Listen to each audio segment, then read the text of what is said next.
তুমি এটা দোকান মোকান নিয়ে বসতে পারো না, কে পয়সা খাওয়াইছে? আমি তো দোকান আছে, আমি কিছু দোকান না করতে পারবো। ওই ভিতরে দোকানই দেখছি। ই আল্লাহ, আর ভিতরে আজকে যদি মনে হয় যে থাক করোনায় বসতে যদি পারতো আগে এখন সকালবেলায় না হলে 15 টাকা ঠান্ডা গেলে ভরে ভরে কি রে ফাস্ট বেশি হচ্ছে বাবা হাই দুঃখিত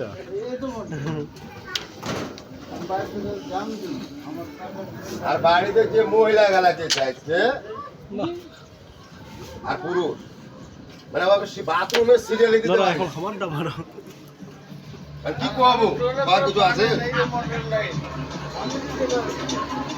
আর একটা মহিলা যদি কয়ে বাথরুম যাবো ভাইয়া দেখো লাল গেছে এত না করা যাবে না মানে একজন তো দিতে পারে সিরিয়াল ধরে নিচ্ছে